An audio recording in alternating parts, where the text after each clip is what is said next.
Shalom Bapak Ibu sekalian di dalam nama Tuhan kita. Terima kasih kita berkesempatan kembali untuk boleh mendengarkan kembali firman Tuhan. Kita akan mau belajar firman Tuhan dari Tuhan sendiri melalui apa yang Dia katakan di dalam Alkitab. Dalam seri keselamatan keluarga kita kembali kepada sesi yang kedua, yaitu mengerjakan keselamatan. Kita akan coba belajar bagaimana mengerjakan keselamatan itu di dalam hidup kita, belajar dari Alkitab, dari firman itu, sebab firman itu adalah Tuhan itu sendiri. Semua perkataan Tuhan adalah firman itu sendiri. Jadi kita belajar dari firman Tuhan.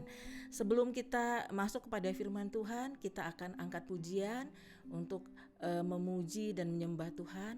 Kita sadari di dalam hidup kita tidak akan mungkin berjalan sendiri, sebab kita harus mengandalkan Tuhan, dan tanpa Tuhan kita tidak akan mampu menghadapi kehidupan kita ini, karena banyak hal yang tidak bisa kita kerjakan, tetapi Tuhan yang mengerjakannya di dalam hidup kita. Jadi mari kita belajar menyerahkan hidup kita kepada Tuhan, mohon tuntunan Tuhan dan pimpinan Tuhan dalam hidup kita. Kita akan bernyanyi, kita angkat pujian kita, tiap jam, tiap waktu ku perlu Engkau Tuhan.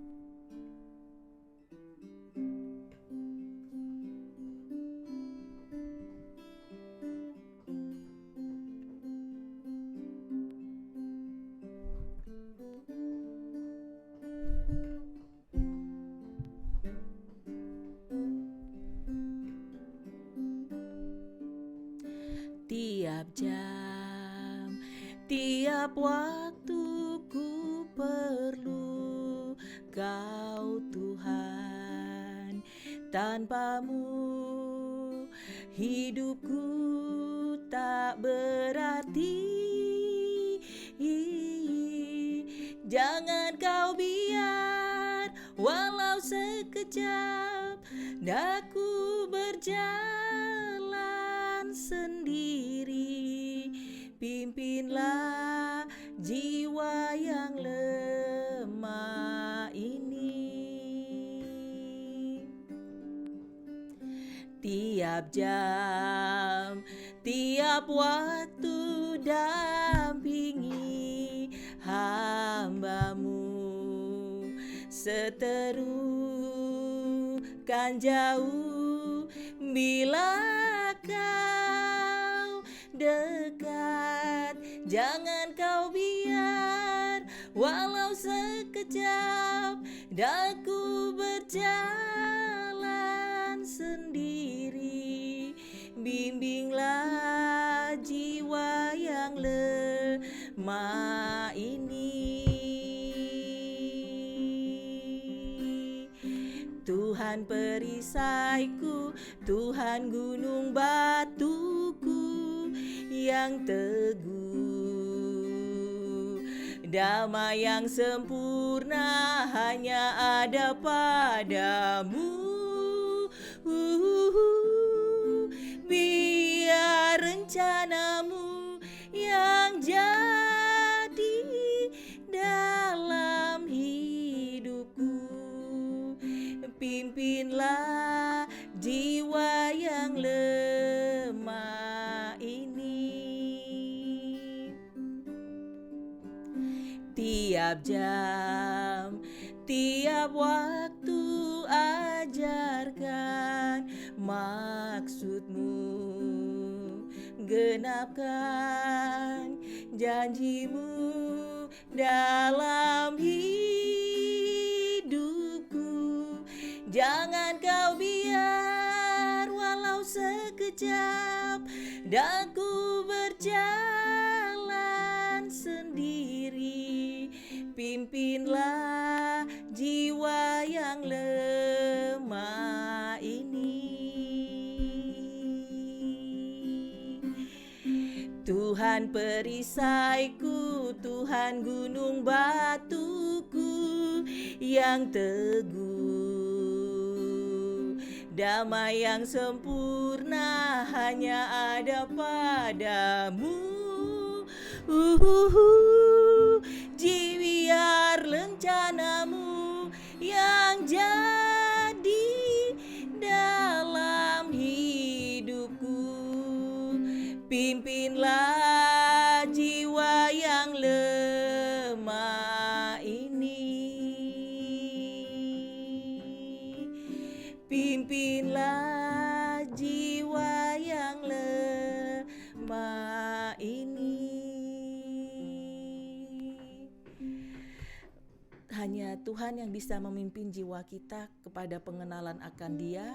Hanya Tuhan yang bisa memimpin kita untuk melaksanakan keselamatan di dalam hidup kita.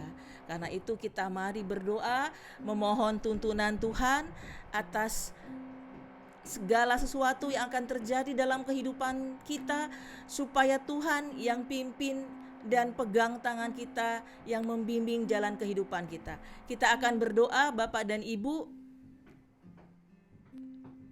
Bapa yang bertata di dalam kerajaan surga, puji syukur kami panjatkan kehadirat-Mu buat hari ini, buat kesempatan ini. Jikalau Engkau masih memberi kami kesempatan untuk mengenal dan belajar dari firman-Mu, semua itu karena kasih setia-Mu. Terima kasih Bapa, berkati hamba-Mu yang akan Engkau pakai menyampaikan pesan daripada-Mu. Biarlah apa yang akan hamba sampaikan bukan apa yang hamba perkatakan dari diri hamba sendiri, tetapi Engkau sendiri yang berkata-kata di dalam diri hamba ya Bapa. Ya Bapa, juga setiap saudara-saudara terkasih yang menonton video ini, biarlah juga Engkau berkati mereka semua di dalam pengenalan dan takut akan Engkau, dan memimpin kami seluruhnya dalam melaksanakan keselamatan yang ada di dalam hidup kami. Terima kasih buat segala yang Engkau berikan dalam kehidupan kami. Kami mengucap syukur dan terima kasih. Tidak ada Allah seperti Engkau yang menerima kami dengan apa adanya, yang mengasihi kami dan mengerti segala keterbatasan kami. Tetapi Engkau menolong kami untuk seperti Engkau.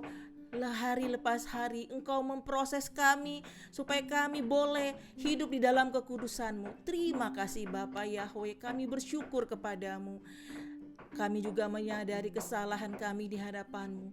Ya Bapa, ampuni segala dosa kami, segala pelanggaran kami. Layakkan kami di hadapan-Mu, bahkan yang tersembunyi terkecil pun yang tidak kami ketahui, kami mohon ampun, supaya semuanya boleh selesai oleh kuasa darah anak-Mu. Terima kasih Bapa. Kami berdoa dan mengucap syukur di dalam nama Bapa, Putra, dan Roh Kudus, di dalam nama anak-Mu yang kudus, Tuhan kami. Amin. Bapak dan Ibu, terima kasih buat hari ini. Kita akan kembali belajar untuk mendengar firman Tuhan. Tuhan memberikan suatu seri untuk penyampaian firman-Nya. Tuhan memberikan kepada saya seri keselamatan keluarga. Kalau pada video sebelumnya kita sudah belajar untuk mengenal juru selamat, saat ini kita boleh untuk sesi yang kedua belajar mengenai mengerjakan keselamatan. Mengerjakan keselamatan. Jadi keselamatan itu harus dikerjakan. Tidak hanya didengar, tidak hanya dipelajari, tetapi dikerjakan. Baik secara pribadi maupun keluarga kita. Jadi kita mau belajar firman Tuhan, mari kita buka firman Tuhan dari Kisah Para Rasul, Kisah Para Rasul 16. Kita buka di Kisah Para Rasul 16 ayat 27 sampai 31. Saya akan bacakan buat saudara-saudara sekalian.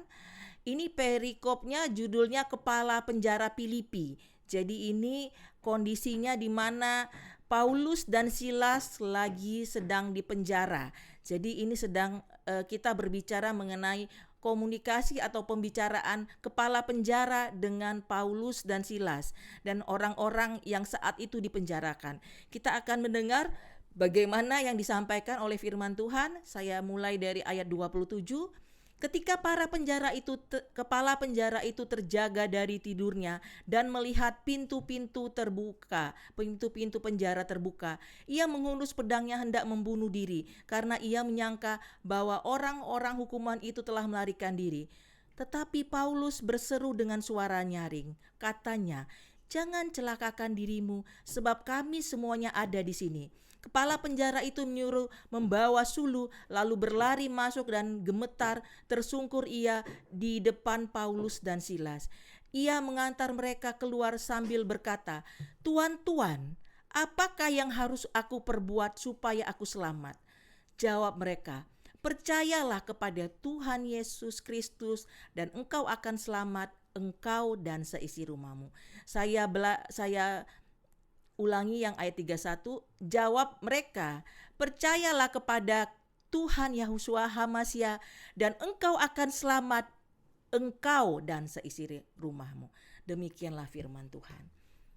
Bapak dan Ibu sekalian, Tuhan menyatakan sesuatu kepada kita bahwa jika kita percaya kepada Tuhan, ada keselamatan. Nah, ini adalah pernyataan Tuhan melalui Paulus yang disampaikan oleh Roh Kudus bahwa Tuhan menyatakan kerinduannya supaya kita selamat, bahwa Dia menginginkan kita, umat-umat tebusnya, itu melakukan keselamatan, melaksanakan keselamatan. Dia mengatakan, "Percayalah kepadaku." Ini adalah kerinduan Tuhan yang menyatakan belas kasih-Nya. Ini berlaku buat kita pribadi, tidak hanya pribadi tetapi juga buat keluarga kita. Seringkali kita mendengarkan kata-kata, saya dulu juga selalu mengingat kata-kata ini. Jika seseorang bertobat, seisi rumah diselamatkan. Lama saya memegang kata-kata itu. Saya bergumul kepada Tuhan, apa arti firman itu? Saya selalu berkata-kata bahwa kalau saya bertobat, seisi rumah saya selamat. Itu saya imani selama ini. Tetapi Tuhan mau mengajarkan saya bagaimana itu, mau mengajarkan kita seluruhnya apa arti firman itu. Nah, kita kembali lagi ke ayat 31, dia katakan, "Percayalah kepadaku," kepada Tuhan. Pertama yang kita harus ingat perintahnya adalah percayalah kepada Tuhan, itu hukum. Titahnya, percayalah kepada Tuhan. Dan dia katakan, engkau akan selamat. Jadi jika seseorang percaya kepada Tuhan, dia akan selamat. Dan dia katakan kembali, engkau dan seisi rumahmu. Artinya saya dan keluarga saya akan selamat. Kembali ke perintah pertama, jika saya dan keluarga saya percaya kepada Tuhan. Jadi itu adalah syaratnya. Kalau kita tidak percaya sama Tuhan, kita tidak akan mungkin selamat. Bagaimana orang yang tinggal di dalam rumah kita, misalnya kita menampung orang di dalam rumah kita sebagai manusia, kemudian ada seseorang yang kita tampung dan membenci kita. Dia membenci kita dan menghujat kita dan tidak mempercaya kita. Apakah dia mendapatkan tempat di rumah kita? Tidak mungkin, saudara. Saudara-saudara sekalian, tidak akan mungkin mengizinkan seseorang yang menghujat dan membenci saudara, yang tidak menghargai saudara, yang tidak mempercayai saudara untuk bisa tinggal atau bermalam di rumah saudara. Seperti itu juga Tuhan. Bagaimana kita bisa masuk ke dalam kerajaan surga kalau kita tidak percaya kepada Tuhan? Jadi keselamatan itu harus pertama percaya kepada Tuhan. Itu bukan saya sendiri, tetapi juga pribadi lepas pribadi. Jadi ayat ini berbicara kepada pribadi lepas pribadi. Tuhan menekankan, percaya engkau dan keluargamu percaya, maka kita akan memperoleh keselamatan. Jadi jangan saya percaya otomatis keluarga saya diselamatkan. Tidak seperti itu. Sebab tetap perintah pertamanya, percayalah kepada Tuhan dan engkau akan selamat, engkau dan seisi rumahmu. Jadi ini firman Tuhan. Nah, kita akan mengupas lebih lanjut mengenai firman-Nya dalam pernyataan Tuhan kepada Paulus, melalui pernyataan Paulus kepada kepala penjara itu, Tuhan mau menyatakan belas kasih-Nya. Belas kasih-Nya, Tuhan itu mengasihi kita. Tuhan itu kasih. Kalau seseorang tidak mengasihi kita, bagaimana dia bisa berbuat baik kepada kita? Tetapi ada pribadi yang walaupun kita tidak berbuat baik kepadanya, dia tetap mengasihi kita. Itulah perbedaan kasih manusia dengan kasih Tuhan. Walaupun kita dalam dosa, ketika kita masih di dalam dosa, dia tetap mengasihi kita. Dia menghimbau dengan kasih-Nya. Percayalah kepadaku. Dia selalu datang kepada kita. Percayalah kepadaku. Dia katakan, percayalah kepadaku. Percaya. Padahal kita belum percaya kepadanya.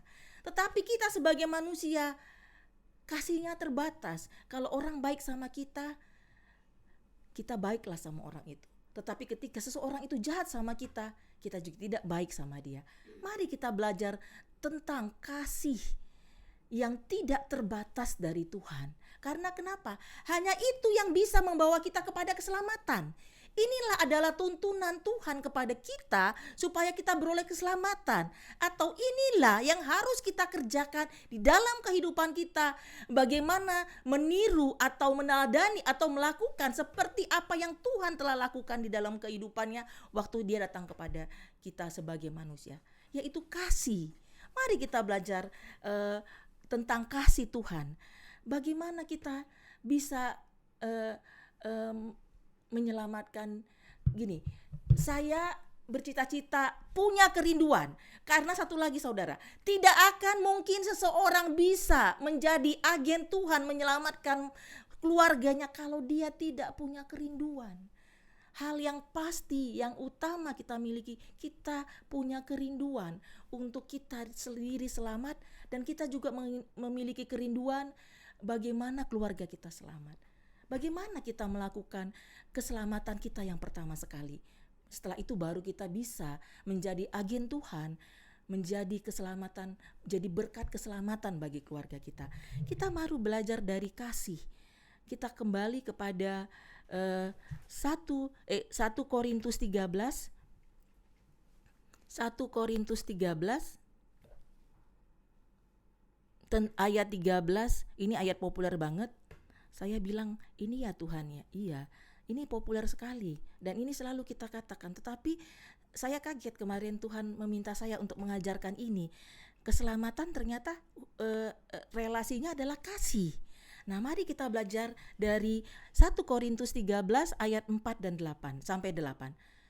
Kasih itu sabar, kasih itu murah hati, ia tidak cemburu, ia tidak membegahkan diri dan tidak sombong, ia tidak melakukan yang tidak sopan dan tidak mencari keuntungan diri sendiri, ia tidak pemarah dan tidak menyimpan kesalahan orang lain, ia tidak bersukacita karena ketidakadilan tetapi karena kebenaran, ia menutupi segala sesuatu, percaya segala sesuatu, mengharapkan segala sesuatu, sabar menanggung segala sesuatu. Kasih tidak bersudahan, nubuat akan berakhir, bahasa roh akan berhenti, pengetahuan akan lenyap, sebab pengetahuan kita tidak lengkap dan nubuatan kita tidak sempurna. Nah, tetapi kasih Tuhan tidak akan pernah lenyap.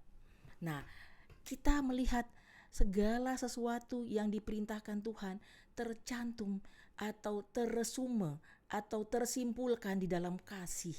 Apa firman Tuhan yang dituliskan, yang disampaikan Tuhan melalui firman-Nya itu tercermin dari firman Dia di dalam 1 Korintus 13 ayat 4 dan 8 sampai 8, yaitu tentang kasih. Di dalam kesempatan ini kita belajar beberapa yang disebutkan di dalam firman ini. Pertama yaitu sabar, kita boleh belajar tentang sabar, tentang murah hati, tidak memegahkan diri, sopan, tidak pemarah, pemaaf, adil, suka kebenaran. Kita ambil 8. Kita untuk kesempatan ini kita ambil 8. Nah, kita akan belajar dari pertama yaitu tentang sabar.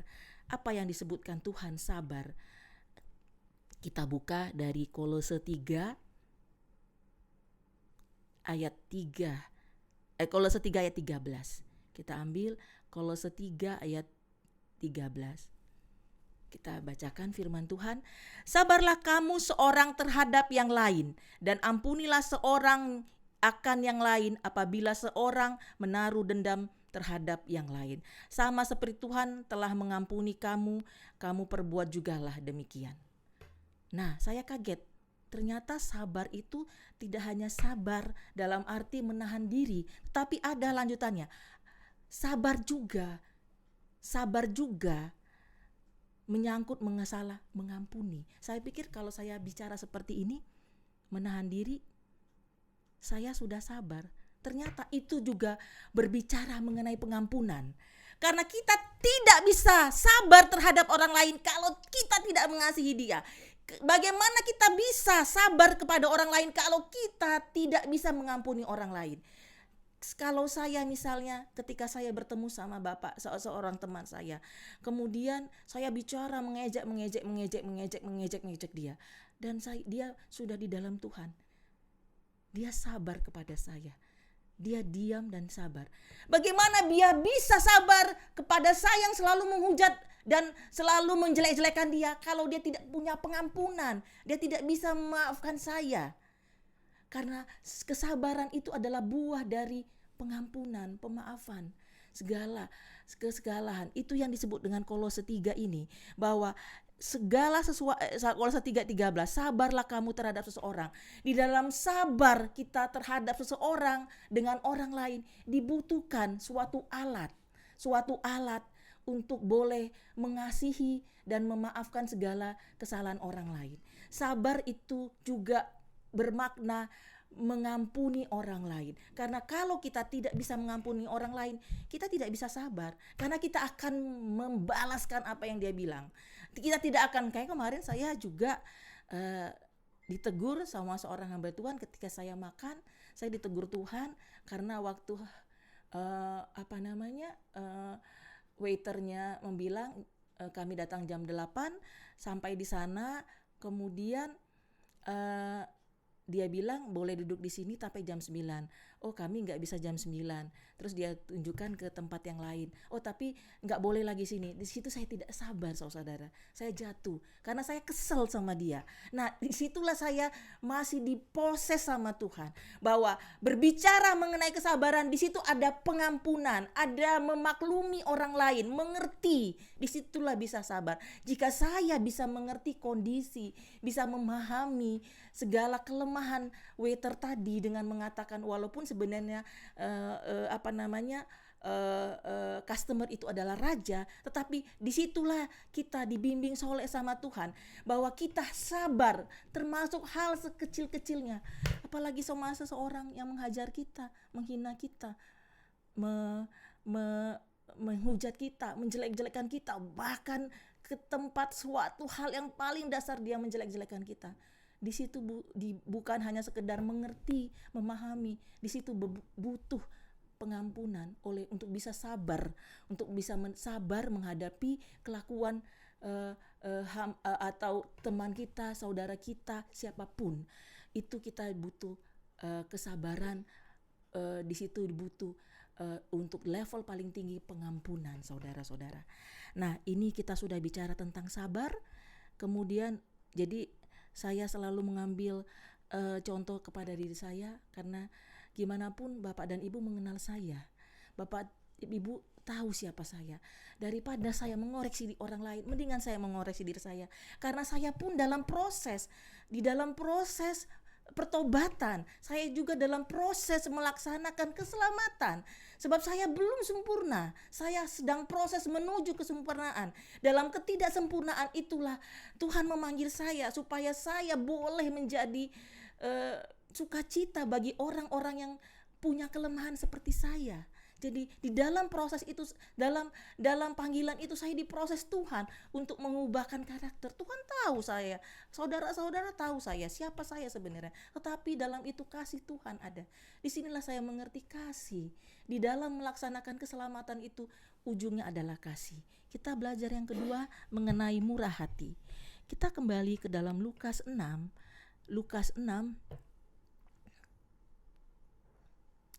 Ini kok bicara keselamatan mengenai kasih, nanti ada hubungan. Kita bahas dulu ya Bapak dan Ibu tentang kasih.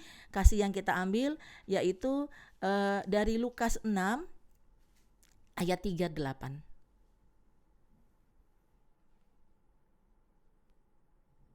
Kita mari baca sama-sama. Berilah dan kamu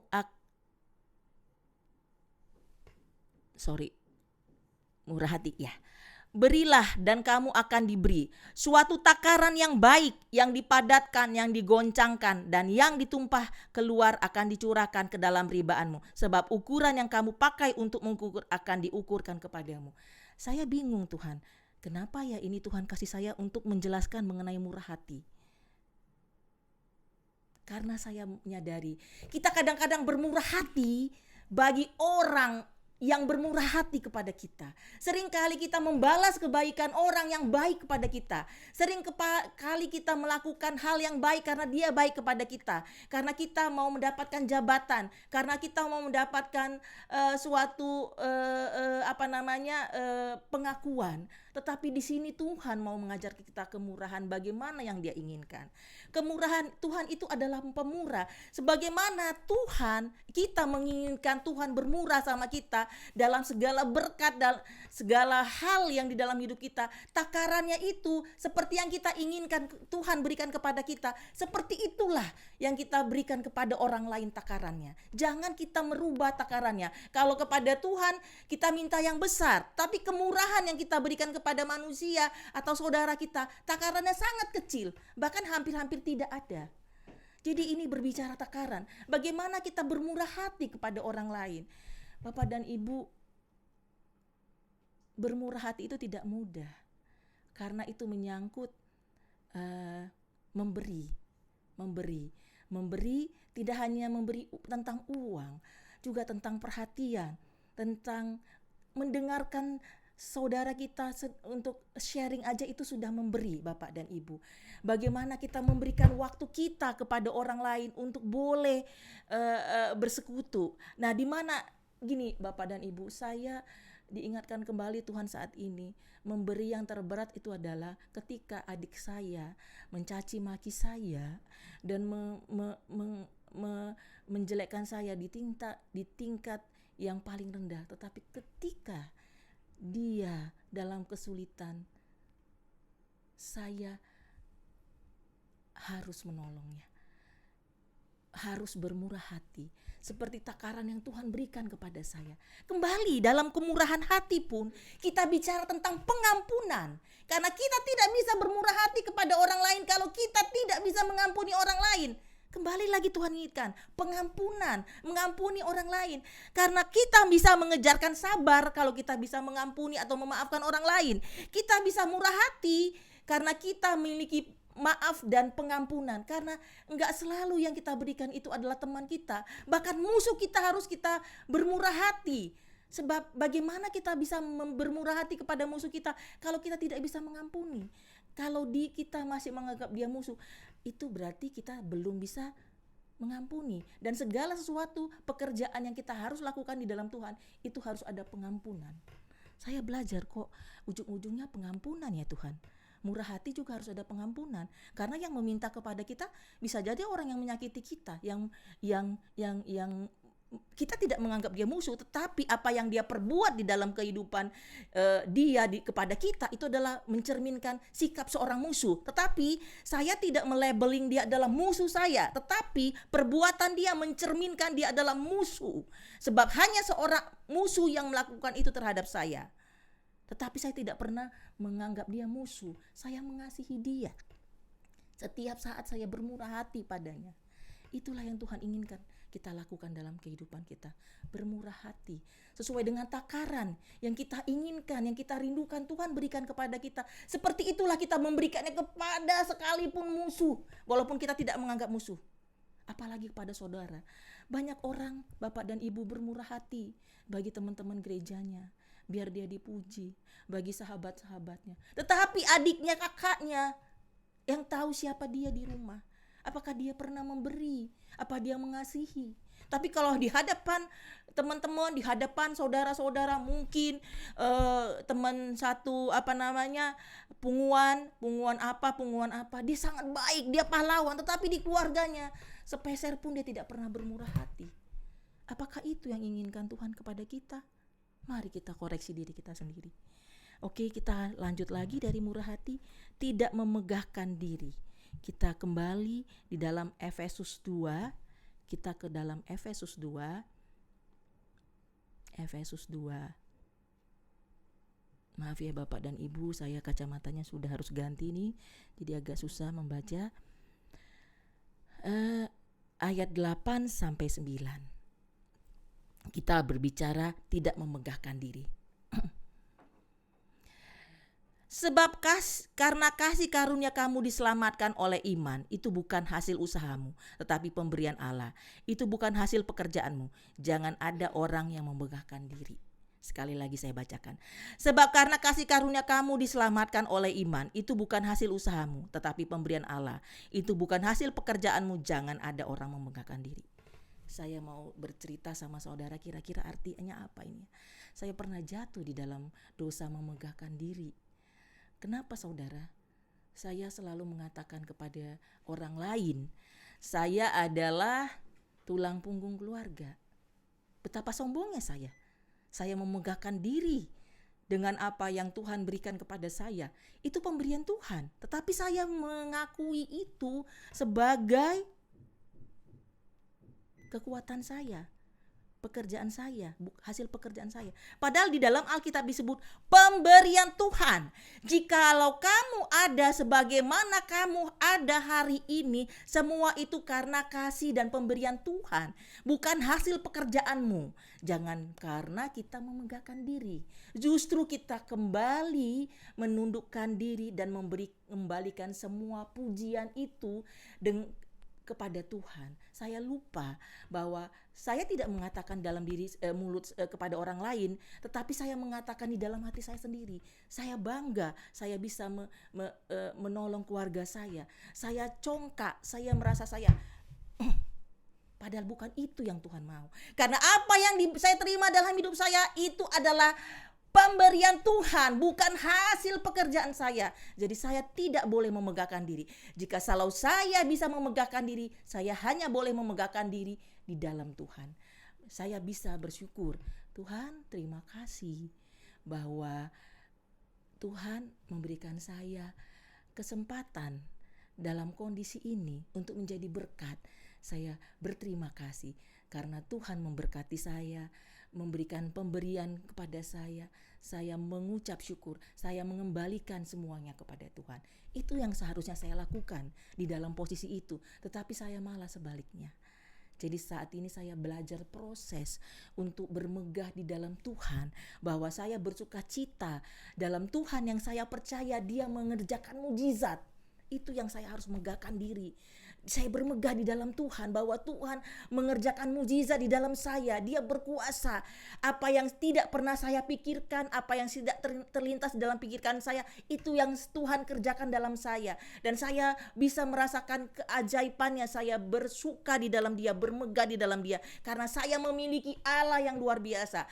Atas Allah saya itulah betapa Dia kuat dan kuasa. Bapa surgawi, Bapa Yahweh itu sendiri di saya memiliki Bapa surgawi yang kekal itu. Di situ saya bermegah bahwa saya memiliki Bapa.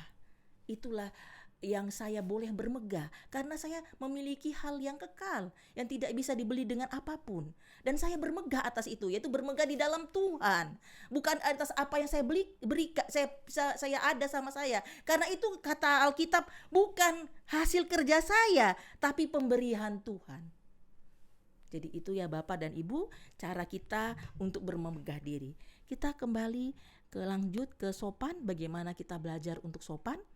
Sopan kita belajar dari 1 Petrus. Kita habiskan dulu ya apa yang Tuhan ajarkan untuk mengerjakan keselamatan, baru nanti kita masuk kembali ke firman-Nya. 1 Petrus 3 kita baca ayat 10. 1 Petrus 3 ayat 10. Kita baca.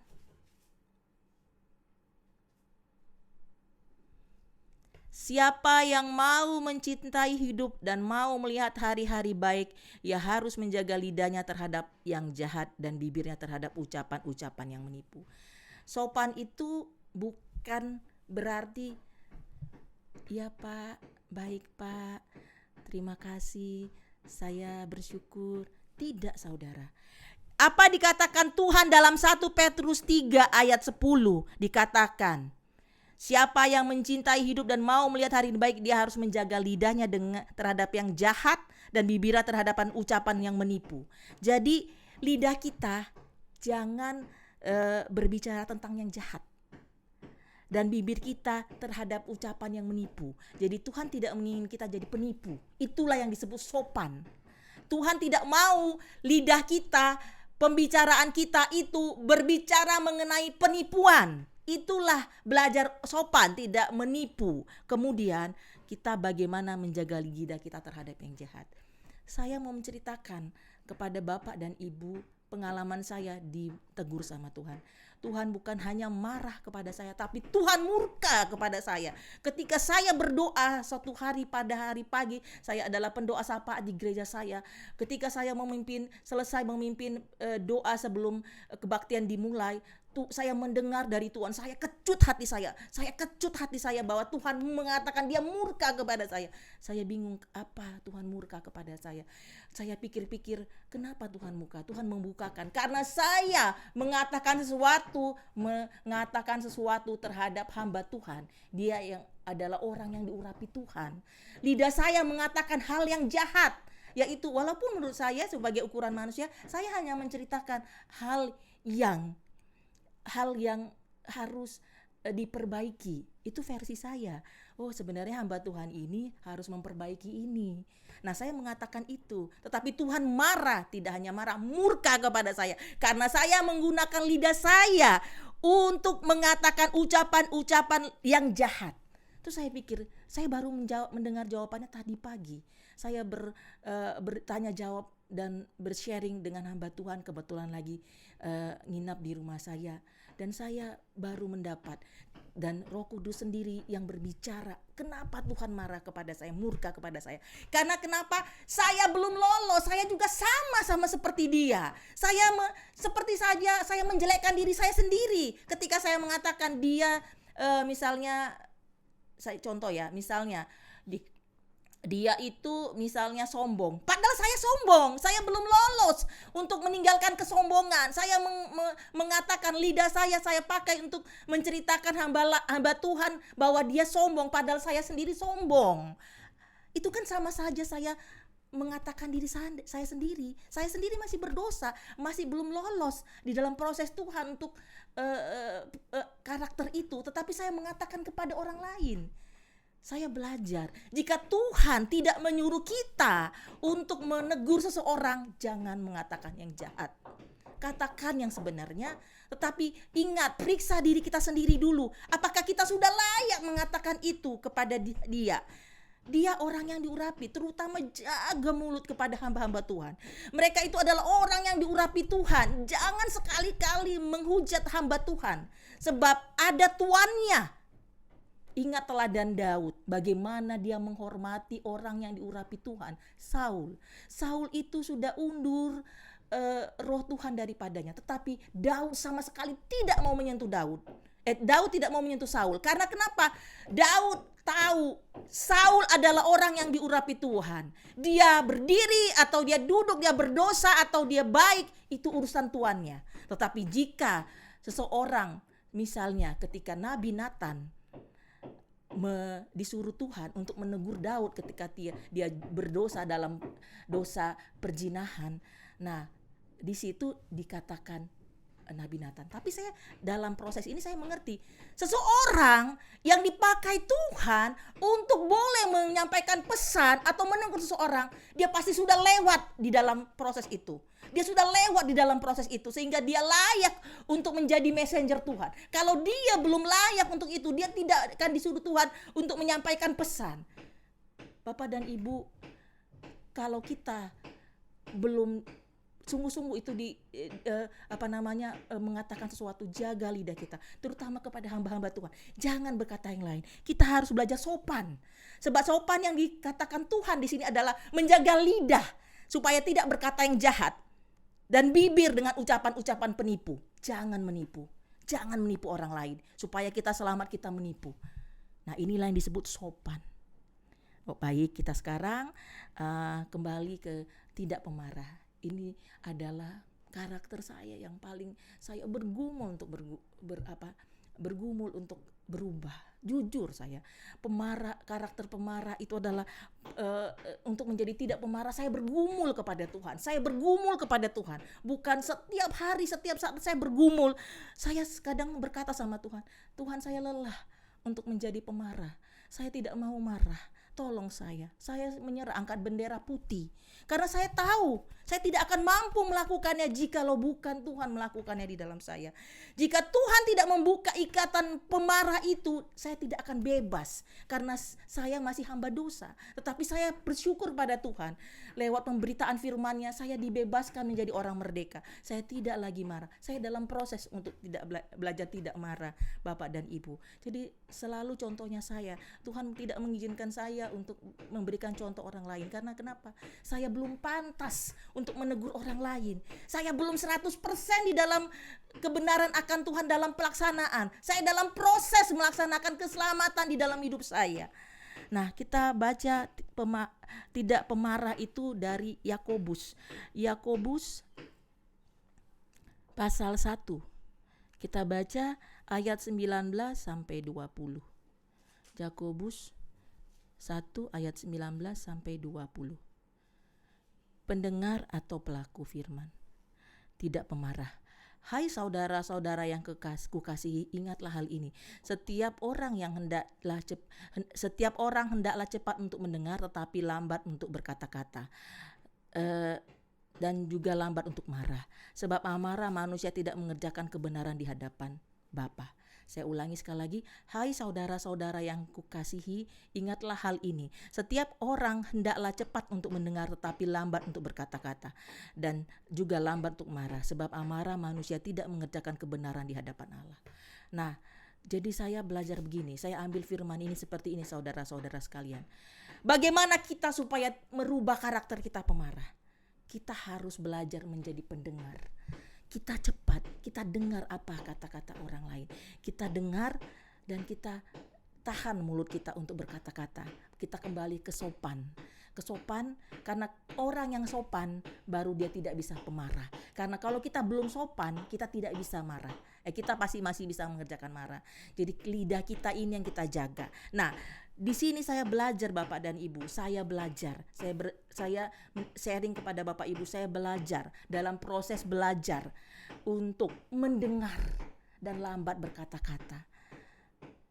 Di dalam proses itu mungkin Bapak dan Ibu dalam proses melaksanakan keselamatan dari Tuhan, mungkin orang-orang di sekitar Bapak dan Ibu berkata, Bapak dan Ibu itu menjadi orang yang aneh.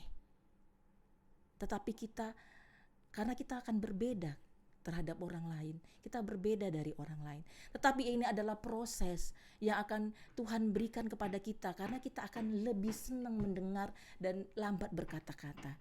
Karena amarah itu tidak mengerjakan keselamatan. Bapak dan Ibu, kembali lagi, kita amarah kalau kita belum bisa mengampuni orang atau memaafkan orang, kita pasti pemarah. Jadi saya belajar untuk mengampuni, memaafkan kesalahan orang lain. Karena di dalam proses orang marah itu pasti ada ketidakmampuan untuk mengampuni atau dalam proses mengampuni. Kembali lagi bahwa orang bisa tidak marah selain dia lambat berkata-kata dan mendengarkan. Dia harus bisa mengampuni. Ketika dia mengampuni orang berbuat salah kepada dia, kembali lagi pengampunan. Dia mampu untuk tidak marah. Karena dia akan berkata, ampunilah dia Tuhan, sebab dia tidak mengerti apa yang dia perbuat. Itulah yang sedang saya dalam proses Bapak dan Ibu.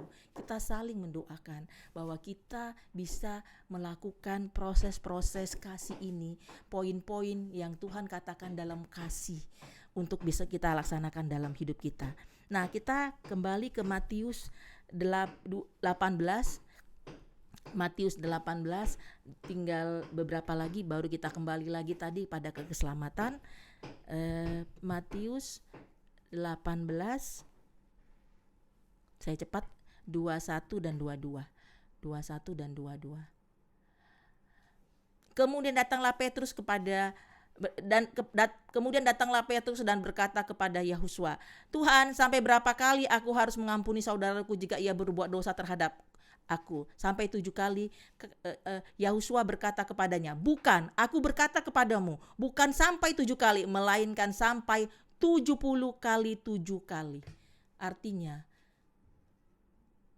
kalau dikalikan itu tidak terbatas ya. Berarti artinya sampai tidak ada batasan kita harus mengampuni orang. Sampai tidak terhitung lagi kita harus mengampuni orang kalau orang bersalah kepada kita. Jika kita belum bisa mengampuni orang, bagaimana berkali-kali, bukan dia udah kuampuni 10 kali, udah 3 kali dia bikin salah sama aku, udah kuampuni, tapi sekali ini udah gak bisa lagi, udah kelewat batas dia. Itu yang sering saya ucapkan. Udah 3 kali loh dia nyakitin hatiku, dia udah jahat sama aku 3 kali. Tapi ini udah keempat kalinya. Aku nggak mau lagi diperlakukan kepadaku seperti itu. Tetapi lewat firman ini saya diajarkan Tuhan. Mau 10 kali, mau 1000 kali dia menyakiti hatiku, aku harus menjadi pemaaf. Karena firman Tuhan berkata 70 kali 7 kali. Artinya tidak terbatas kita mengampuni orang lain. Supaya kita menjadi pemaaf. Karena itu adalah buah dari kasih. Kalau kita tidak berbuah, kita pembohong. Seseorang yang mengatakan dia mengasihi Tuhan dan dia tidak berbuah, sama dengan pembohong. Makanya tadi ini perlu kita pelajari, kita laksanakan keselamatan yang harus Tuhan, yang keselamatan kita kerjakan keselamatan yang dari Tuhan, yaitu buah-buah dari kasih roh ini, yaitu sabar, murah hati, tidak memegahkan diri, sopan, tidak pemarah, pemaaf. Ini kita harus lakukan. Karena kalau kita tidak berbuah di dalam diri kita, kita adalah berbohong. Kita berbohong, pembohong. Karena kita tidak mengasihi Tuhan. Tuhan mengasihi kita. 1000 kali pun kita bikin dosa, bikin kesalahan, tetap Dia mengasihi kita. Nah, kita kembali kepada adil. Bagaimana kita adil? Kita ke Mazmur. Mazmur 82. Ayat yang ketiga. Saya bacakan. Berilah keadilan kepada orang yang lemah dan kepada anak yatim. Belalah hak orang sengsara dan orang yang kekurangan. Saya ulangi, berilah keadilan kepada orang yang lemah dan yatim piatu. Belalah hak orang sengsara dan orang yang kekurangan. Sering kita melakukan keadilan versi manusia, di mana kita melakukan adil hanya membuat orang-orang yang mengasihi kita, hanya orang-orang yang membuat kita sejahtera, hanya orang-orang yang melakukan kebaikan pada kita. Tetapi Tuhan mengajarkan kita saat ini adil. Kalau misalnya dia orang susah, kalau kalau kita punya kue, yang paling tidak enak lah kalau tamu kita, kue paling tidak enak itu udah dikasih sama orang yang misalnya datang ke rumah kita bertamu. Tetapi kalau ada pejabat, orang yang kaya, wah segala macam itu keluar. Tetapi dari sini Tuhan mengatakan keadilan, kita belajar keadilan. Dari hal yang kecil, kita membedakan orang lain, itu adalah kita tidak adil. Kita membedakan manusia, memandang muka, itu adalah ketidakadilan. Tetapi Tuhan mau mengajarkan kita bahwa kita harus beri keadilan kepada orang yang lemah dan yatim piatu, dan juga yang sengsara dan kekurangan. Dan terlebih dahulu orang yang di sekitar kita, keluarga kita. Jangan kita melakukan itu di luar dulu, mencari nama. Tetapi kita lupa di keluarga kita, bahwa keluarga kita juga sengsara. Tetapi jangan juga hanya keluarga kita, tetapi juga kita harus keluar dari keluarga kita, supaya kita bisa berbuah. Nah, ini yang Tuhan katakan mengenai adil. Kemudian kita yang terakhir, suka kebenaran. Ini kasih poin-poin dari kasih yang kita pelajari. Yang terakhir suka kebenaran, kita ambil dari Yohanes. Setelah ini kita akan kembali kepada keselamatan itu sendiri. Yohanes 16, suka kebenaran. Sebentar, ayat yang ke-13. Suka kebenaran.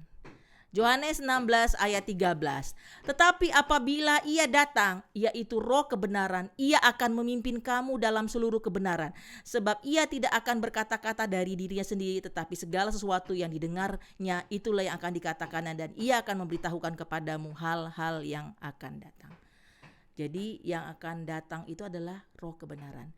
Kalau seseorang tidak memiliki roh kebenaran, yaitu Roh Kudus di dalam hidupnya, di dalam dirinya, dia tidak akan bisa melakukan kebenaran. Dia tidak akan suka kebenaran. Karena di dalam diri kita hanya bisa mengerjakan kedagingan. Tetapi jika ada roh kebenaran, di situ kita mampu melakukan kebenaran. Kita sudah belajar bagaimana melakukan kebenaran Tuhan pada sesi yang terdahulu mengenal juru selamat. Jadi saya tidak akan tidak mengupas terlalu panjang lebar dengan suka kebenaran, tetapi di sini kita bilang kita bisa melakukannya jika roh kebenaran ada pada kita, yaitu Roh Kudus itu sendiri. Bagaimana seseorang yang tidak memiliki Roh Kudus mampu melakukan kebenaran, suka akan kebenaran? Tidak bisa. Dia akan menjadi segala sesuatu yang membuat yang kejahatan dunia. Yang dia akan lakukan atau orientasi dia adalah melakukan kejahatan dunia. Jika dia tidak memiliki roh kebenaran dalam hidupnya, dia tidak akan bisa melakukan kebenaran. Dia tidak akan suka kebenaran. Dia akan melakukan kebalikan, yaitu segala sesuatu kejahatan yang ada di dunia ini. Karena itu saudara-saudara sekalian, orang yang suka kebenaran itulah yang Tuhan inginkan di dalam kehidupan kita. Suka kebenaran. Nah, kita kembali lagi. Tadi kita sudah belajar. Tuhan adalah kasih. Karena kasihnya kepada kita, Dia mengatakan, percayalah kepadaku. Dia adalah kasih. Percayalah kepadaku. Engkau. Dia katakan kepada saya, Inggir, percayalah kepadaku. Engkau akan selamat. Engkau dan seluruh keluargamu. Nah, bagaimana saya bisa percaya sama Tuhan kalau saya tidak melakukan kasih yang tadi sudah kita balas? Sama saya bisa pembohong. Saya tidak mempercayai Tuhan. Walaupun di mulut saya katakan saya percaya kepada Tuhan, tetapi saya tidak memiliki kasih. Saya adalah pembohong. Saya tidak percaya kepada Tuhan. Karena Tuhan itu kasih. Apa yang Tuhan katakan kita harus lakukan. Tidak boleh setengah-setengah, tidak boleh apa yang enak saja di dalam hidup kita atau segala sesuatu, tetapi seluruh apa yang Tuhan inginkan kita lakukan. Itulah yang dikatakan di sini. Tuhan katakan, jikalau kita memiliki kasih, maka kita percaya kepada Tuhan. Karena Tuhan itu adalah kasih. Percayalah kepada Tuhan. Lakukanlah kasih dalam hidupmu, kepada keluargamu, kepada orang tuamu, kepada keluargamu, kepada suamimu, kepada anak-anakmu. Lakukanlah kasih. Karena di dalam keluarga lah, di situ kita dibentuk, diasah, diajar, dididik. Karena di dalam keluarga lah kita bisa belajar banyak hal. Bagaimana kita bisa lolos keluar kalau dalam hal keluarga saja kita masih gontok-gontokan? Bagaimana keluarga kita bisa selamat kalau kita tidak mengerjakan kasih di dalam hidup kita? Aku percaya Tuhan, aku pengikut Tuhan. Aku percaya keselamatan ada di dalam Tuhan, Yahushua HaMashiach. Aku percaya diucapkan berulang-ulang, tapi perbuatan tidak ada kasih. Sama aja kita pembohong dan kita tidak memperoleh keselamatan. Jikalau kita mau mengerjakan keselamatan dalam hidup kita, kita harus memiliki kasih. Tadi sudah diajarkan Tuhan poin-poin apa saja tentang kasih itu. Tidak kita pelajari, hanya 8 tadi kita pelajari tentang kasih. Nah, sekarang kita belajar dari firman Tuhan dari Yehezkiel 18. Yehezkiel, saya coba baca. Maaf Bapak dan Ibu, ini kacamatanya harus diganti jadi agak-agak lambat, maaf ya. Yehezkiel 18 ayat 4. Sungguh di atas perikopnya, kita baca dulu perikopnya. Setiap manusia bertanggung jawab atas dirinya. Setiap manusia bertanggung jawab atas dirinya. Sungguh, semua jiwa aku punya, baik jiwa ayah maupun jiwa anak aku punya. Dan orang yang berbuat dosa itu yang harus mati. Saya ulang sekali lagi. Sungguh, semua jiwa aku punya, baik jiwa ayah maupun jiwa anak aku punya. Dan orang yang berbuat dosa itu yang harus mati. Jadi, saudara, ayat itu saya sering sekali mendengar. Satu orang bertobat, seisi rumah diselamatkan. Ya benar, satu orang bertobat seisi rumah diselamat. Tapi ada tapinya. Jika keluarganya juga percaya kepada Tuhan. Kalau keluargamu belum percaya kepada Tuhan, jadilah agen Tuhan keselamatan. Bagaimana kalau kamu atau saya belum memiliki kasih? Bagaimana saya mau menyelamatkan keluarga saya yang adanya saya menjadi batu sandungan bagi keluarga saya? Bagaimana saya mau memperkenalkan Tuhan di dalam hidup saya kepada saudara saya kalau saya masih tidak memiliki kasih? Adanya mereka, dia mah orangnya pergi ke gereja, tapi ikut punguan ini, ikut itu, tapi tak ada kasihnya. Bagaimana kita bisa menyelamatkan keluarga kita kalau kita tidak bisa menjadi teladan? Kita harus menjadi teladan bagi Hamasya, bahwa kita di dalam hidup kita mencerminkan hidup seperti hidup Dia yang kita puji dan kita sembah. Kita belajar, saudara, gak bisa. Kita harus dalam proses. Sampai kita mati baru selesai proses kita. Sudah selesai, kita dipanggil Tuhan. Jadi yang kita pelajari saat ini, ayat itu tidak berkata, kalau saya percaya kepada Tuhan, satu isi rumah saya diselamatkan. Tidak. Kalau keluarga kita tidak percaya sama Tuhan, ya dia tidak bisa selamat juga, karena Tuhan jelas dibilang di dalam Yesaya 18, setiap manusia bertanggung jawab atas diri sendiri, tetapi kita bisa menjadi alat di tangan Tuhan. Saya tadi menggunakan kata-kata agen, alat di tangan Tuhan untuk bisa mengenalkan keselamatan itu di keluarga, sehingga keluarga kita bisa diselamatkan. Tetap bahwa setiap orang bertanggung jawab atas dosanya kepada Tuhan. Tidak bisa karena mereka selamat. Tetap mereka harus mengerjakan keselamatan itu di dalam diri mereka. Tetapi kita membantu menjadi alat di tangan Tuhan supaya mereka mengenal kebenaran itu, sehingga mereka juga boleh dimerdekakan dengan kebenaran itu. Nah, bagaimana saya dibukakan Tuhan satu rahasia kemarin ketika saya pulang gereja. Seseorang yang tidak merindukan untuk memperoleh keselamatan seperti sipir penjara itu. Tadi kita balik lagi kisah para rasul. Saya buka kisah para rasul lagi. Saya dibukakan Tuhan rahasia itu di kisah para rasul tadi, ayat yang tadi awal, yaitu di ayat yang tadi kan 27 sampai 31. Saya dibukakan Tuhan di ayat 30.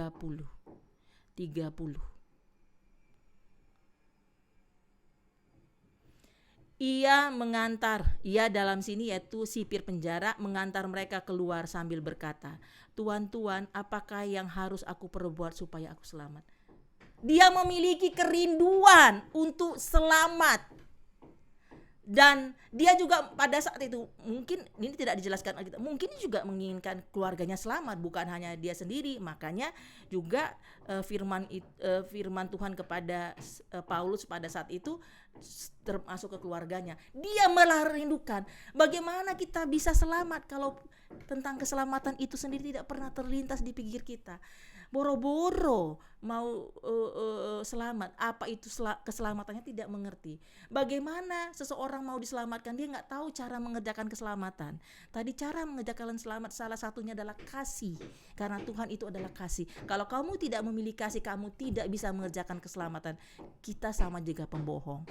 Nah, jadi saudara-saudara di sini sebutkan, sipir penjara ini memiliki kerinduan. Saya harus memiliki kerinduan untuk selamat, baru saya bisa mengerjakan keselamatan. Kalau saya tidak memiliki kerinduan untuk memperoleh keselamatan, maka saya tidak akan pernah melakukan keselamatan. Saya nggak pengen. Gimana orang yang nggak pengen dipaksa untuk mengerjakan keselamatan? Dia nggak pengen selamat. Nah, bagaimana Bapak dan Ibu supaya kita memiliki kerinduan untuk selamat pribadi dulu ya, sebelum kita menjadi alat Tuhan bagi keselamatan keluarga. Nah, kita harus meminta kepada Tuhan bahwa kita diberikan kerinduan untuk selamat. Kita punya kerinduan untuk selamat. Kita rindu diselamatkan oleh Tuhan. Itu yang Tuhan mau di sini. Bahwa kita memiliki kerinduan untuk diselamatkan oleh Tuhan. Itu yang harus kita pertama sekali kita minta kepada Tuhan, bahwa Tuhan harus memberikan saya kerinduan untuk diselamatkan sehingga saya bisa mengerjakan keselamatan, karena di luar diri saya tidak bisa mengerjakan keselamatan. Itulah yang saya bisa katakan. Jadi Bapak dan Ibu, kita harus mengerjakan keselamatan pribadi dulu, baru kita bisa mengerjakan atau menjadi alat keselamatan bagi keluarga. Nah, yang kemudian kita untuk melakukannya, Bapak dan Ibu, saya belajar untuk bagaimana melakukan menjadi alat di tangan Tuhan, walaupun di dalam proses, pada saat dalam proses kepada Tuhan, saya sedang dalam proses untuk mengerjakan keselamatan saya. Tetapi dalam proses itu saya tidak berhenti kemudian menjadi contoh bagi saudara saya untuk melihat keselamatan atau mencontohkan keselamatan itu sendiri. Saya tidak berhenti berharap supaya keluarga saya diselamatkan. Saya tidak berhenti berharap bahwa saya dan keluarga saya diselamatkan. Saya berdoa kepada Tuhan tidak henti-hentinya di dalam doa saya supaya keluarga saya diselamatkan. Bukan hanya saya sendiri, tapi juga seluruh keluarga saya. Saya tidak jemu-jemunya. Kenapa saya bisa melakukan itu? Mari kita belajar dari Yesaya 40. Yesaya 40 sebentar saudara-saudara. Yesaya 40, Yesaya Perjanjian Lama ayat 31.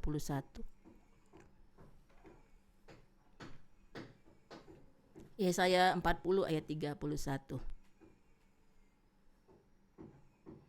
Inilah saya mendapatkan kekuatan dari Tuhan, sehingga saya tidak jemu-jemu, tidak henti-hentinya mendoakan, menjadi alat di tangan Tuhan bagi keselamatan keluarga saya. Saya tidak berhenti berharap kepada Tuhan. Tetapi orang-orang yang menanti-nantikan Tuhan akan mendapat kekuatan baru. Mereka seumpama raja wali yang naik terbang dengan kekuatan sayapnya. Mereka berlari dan tidak menjadi lesu. Mereka berjalan dan tidak menjadi lelah. Saya ulangi. Tetapi orang-orang yang menanti-nantikan Tuhan mendapat kekuatan baru. Mereka seumpama raja wali yang naik terbang dengan kekuatan sayapnya. Mereka berlari dan tidak menjadi lesu, mereka berjalan dan tidak menjadi lelah. Bapak dan Ibu, lelah enggak berdoa bagi saudara-saudara kandung kita, bagi abang, kakak, adik, eda, keponakan, suami, anak, orang tua kita, untuk mereka memperoleh keselamatan pada saat kita juga sedang dalam proses mengerjakan keselamatan kita. Lelah enggak? Kalau kita mengandalkan kekuatan kita akan lelah, kita akan kecewa. Tetapi kalau kita menanti-nantikan Tuhan, di dalam pergumulan kita akan keselamatan keluarga kita akan mendapatkan kekuatan baru. Kekuatan daripada Tuhan itu yang memampukan kita untuk bertahan, berdoa, dan menjadi contoh. Walaupun kadang-kadang keluarga kita menyakitkan, eda kita menyakitkan, ipar kita menyakitkan, adik, kakak, abang, bahkan diri kita sendiri menyakitkan. Kita belajar karena kita menanti-nantikan Tuhan, kita memperoleh kekuatan baru. Karena kita tidak putus asa, kita percaya bahwa Tuhan pasti menolong keluarga kita untuk selamat. Ini di luar kendali kita, Bapak dan Ibu. Ada yang kita bisa kendalikan, yaitu kita mengerjakan keselamatan kita, tapi tetap itu dalam bantuan Tuhan. Tetapi bagi keluarga kita tidak akan bisa melakukannya. Kita hanya bisa jadi contoh. Kita bisa melaksanakan keselamatan kita, dan itu menjadi teladan. Dan kita menerapkan kasih itu juga sudah mengambil bagian untuk memohon kepada Tuhan. Dengan melaksanakan kasih, kita sudah mengambil bagian untuk melaksanakan atau bergumul atau berdoa bagi keselamatan keluarga saya, keluarga kita masing-masing. Bapak dan Ibu, saya bersaksi ini sekitar tahun 2006. Saya menyederhanakan namanya untuk alasan kemanusiaan.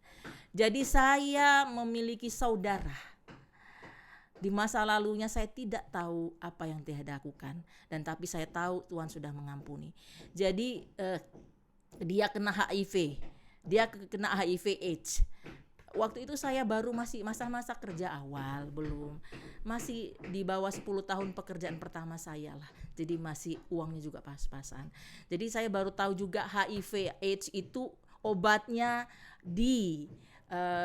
dibayar sama pemerintah. Itu obatnya mahal. Setiap 2 minggu sekali dia akan mengambil obat ya gratis dari pemerintah.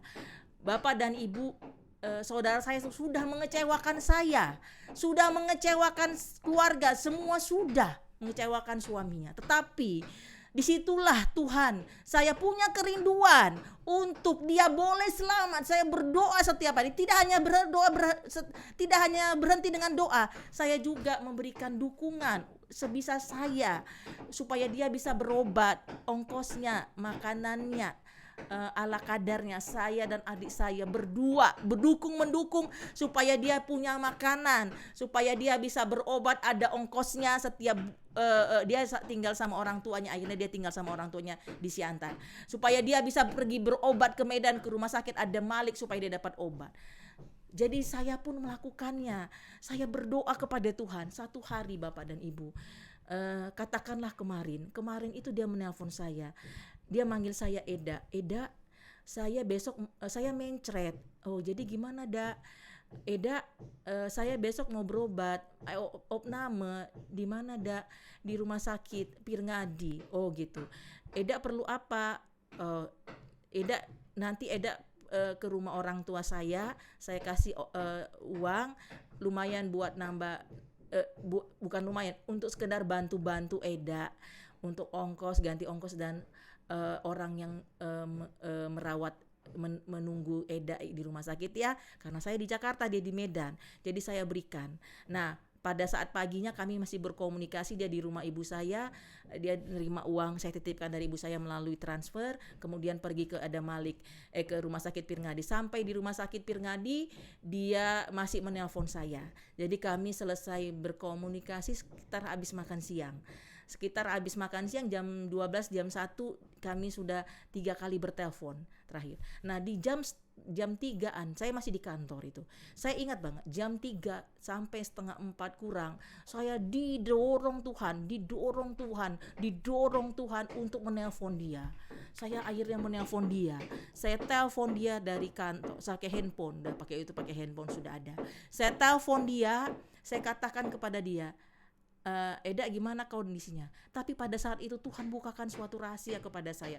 Saya berdoa kepada dia, saya minta ampun kepada dia. Bahkan saya meminta pada saya nggak ngerti, saya hanya mengikuti kegerakan roh. Saya katakan kepada Tuhan, catat namanya Tuhan di buku kehidupan anak domba, supaya ketika dia kembali kepada Tuhan, dia menjadi umat tebusan Tuhan, sebab dia telah ditebus, harganya telah dibayar lunas di atas kayu salib.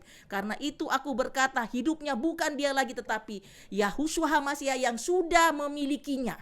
Itu saya katakan, dan saya minta dia berdoa dan mengatakan itu secara pribadi. Dan dia mengatakan itu, dan saya kasih dia doa sendiri untuk diam doa, tidak usah katakan sama saya.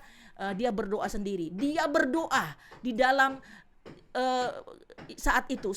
Dia berdoa, saya bilang Eda berdoa, minta ampun sama Tuhan secara pribadi. Saya tidak mengerti apa yang saya perbuat saat itu. Bapak dan Ibu tahu, jam 5:30 sore dia meninggal. Saya kaget, saya sampai merinding-rinding. Kakaknya menelpon saya, bilang dia sudah meninggal. Bapak dan Ibu, saya berdoa kepada Tuhan supaya Tuhan menyelamatkan dia. Karena mungkin di masa lalu, saya tidak tahu dia apa yang dia perbuat di masa lalu. Jika ada yang dia buat di masa lalu yang sangat sangat melukai hati Tuhan, supaya Tuhan ampuni, supaya dia selamat. Tuhan menjawab. Walaupun pada saat detik-detik terakhir, kalau saya hitung 3:30 kami berdoa, 4:30, 5:30, 6:30, sekitar 2 jam setelah kami selesai berdoa, Tuhan memanggilnya ke rumah Bapa di surga. Dia meninggal dengan damai, dia meninggal tidak kurang suatu apapun, dia tidak menderita kesakitan apapun, walaupun dia menderita HIV. Jadi dia mencret. Jadi kalau HIV ini, kalau kekebalan tubuhnya tidak ada. Jadi sakit digigit semut pun bisa mati karena tidak ada lagi kekebalan tubuh. Jadi saya merasakan bahwa ketika kita menanti-nantikan Tuhan dan berharap, berdoa kepada Tuhan tentang keselamatan keluarga, Tuhan tidak akan menutup telinganya untuk mendengarkan doa kita. Asal kita juga mengerjakan keselamatan pribadi kita. Jangan kita berdoa kepada orang lain tetapi kita tidak mengerjakan keselamatan bagi pribadi kita. Itu harus dua-dua berjalan. Nah, itu yang pertama. Yang kedua, saya mau saksikan kepada Bapak dan Ibu. Saya itu berdoa, saya sebutkan nama-namanya. Setiap kalau saya hari saya berdoa dan sebutkan nama mereka satu persatu. Dari keluarga saya, keluarga dari bapak saya, dari ibu saya, itu 3 kelompok keluarga itu saya sebutkan nama. Jadi ini kira-kira 4 bulan yang lalu. Saya selalu berdoa kepada abang saya, ini sudah almarhum, supaya dia dipulihkan Tuhan rumah tangganya dengan istrinya. Sebenarnya secara akal sehat tidak mungkin dipulihkan rumah tangganya secara akal sehat manusia, karena abang saya ini sudah lemah, sudah sakit-sakitan dan dia secara ekonomi tidak mumpuni. Sementara mantan istrinya itu orang yang sehat, menikah orang berada. Jadi bagi saya rasanya seperti manusia itu tidak mungkin bisa dipersatukan, tapi saya belajar taat untuk mendoakan keselamatan keluarga walaupun secara pikiran manusia tidak mungkin. Jadi saya pulang kerja. Waktu itu saya ingat banget jam 7:30 malam. Di dalam mobil waktu saya menuju ke rumah saya, Tuhan ingatkan saya, telepon. Dia sedang sakit, sudah muntah-muntah darah, dia sedang sekarat, tapi dia sudah rawat rumah karena sudah di rumah sakit, sudah tidak diterima lagi. Saya terus berdoa kepada dia. Tuhan bilang kepada saya, hubungi kakaknya, adiknya perempuan, kakak itu sepupu saya. Hubungi kakaknya, katakan, doakan supaya dia mengampuni istrinya. Saya mikir gini dalam hati, aduh nggak enak banget ya Tuhan. Ini urusan orang lain. Cukuplah aku berdoa bagi dia di kamar saya untuk dia selamat. Tapi saya nggak mau, takut saya berurusan dengan keluarga untuk menyampaikan pesan Tuhan. Masih takut saya nggak enak. Tapi Tuhan memaksa saya. Jadi saudara-saudara saya telepon sepupu saya itu, saya katakan, Kak, Tuhan bilang doakan dia, bisikkan ke telinga dia supaya dia mengampuni istrinya. Setelah itu setengah jam lagi setelah kami selesai bicara, kakak itu setengah jam lagi bilang dia sudah meninggal pada saat dia udah ada setengah jaman, kira-kira kurang 1 jam lagi akhirnya dia dipanggil Tuhan.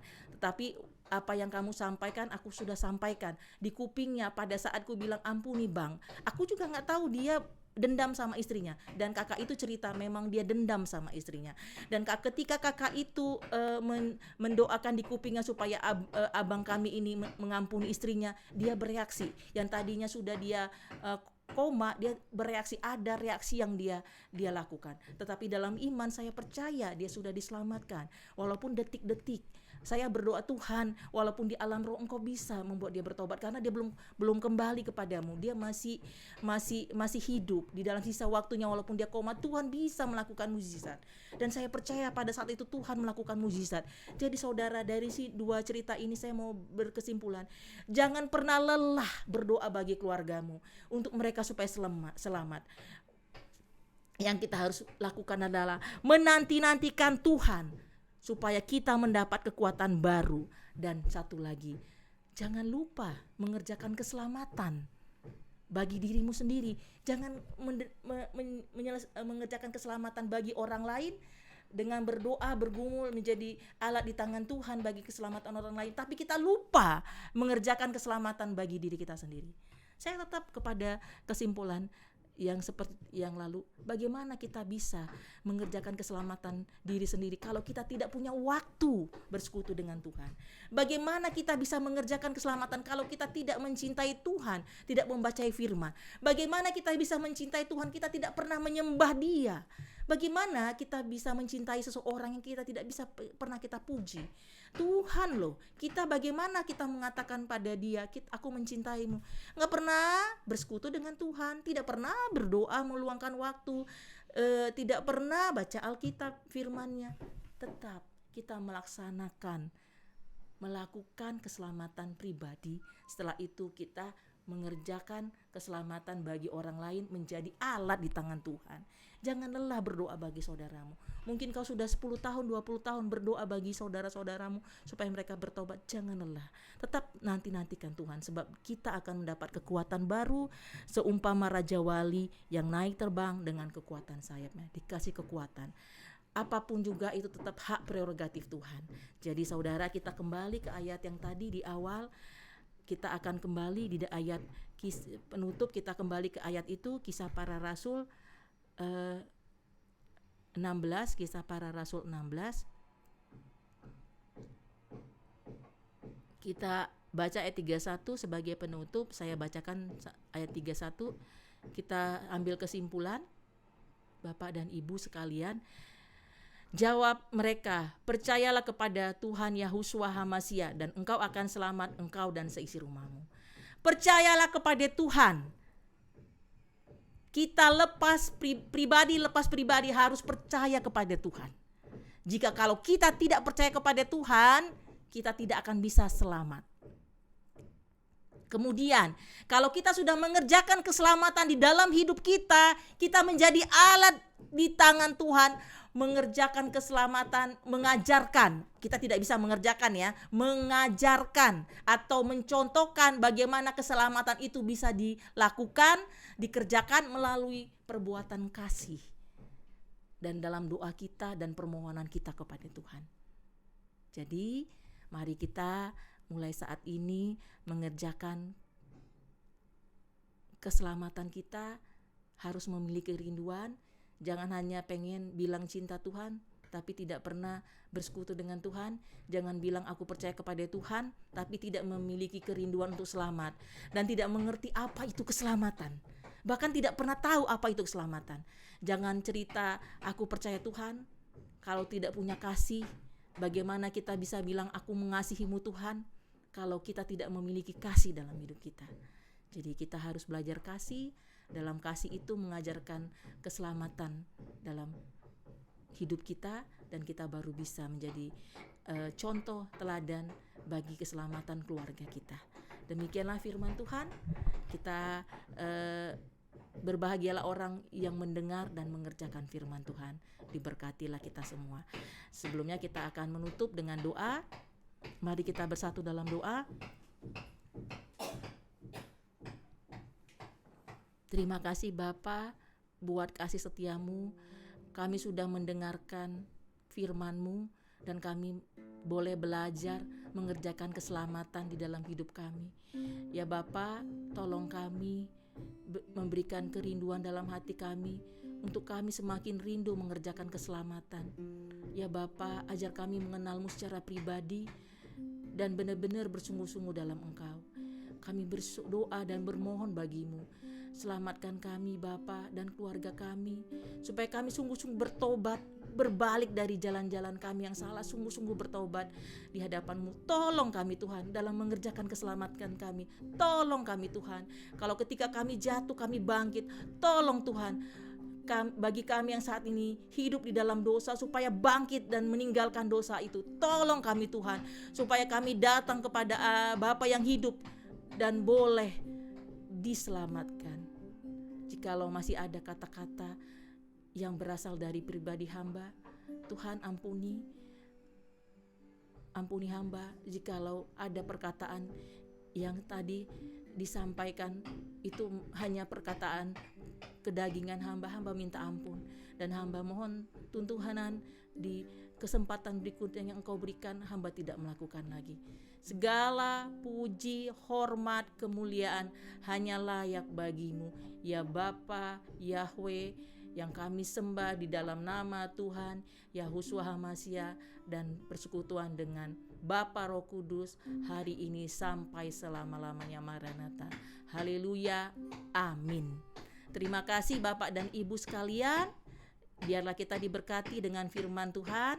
apa yang tadi disampaikan itu adalah bukan perkataan manusia, tetapi adalah perkataan Tuhan. Semoga di kemudian dan kiranya di hari-hari mendatang kita semakin disempurnakan dalam pengerjaan keselamatan akan Tuhan. Jangan berkecil hati jikalau kita saat ini belum mampu melakukan seluruhnya. Tetap datang kepada Tuhan, memohon bantuan pertolongan. Jangan lelah, jangan kecewa. Apapun yang kita buat, datang kepada Tuhan. Sekotor-kotornya kita tetap datang kepada Tuhan. Jangan putuskan hubungan kita dengan Tuhan. Tetap datang kepada Tuhan. Terima kasih. Sampai bertemu dengan sesi berikutnya, dan Tuhan memberkati kita semua. Shalom.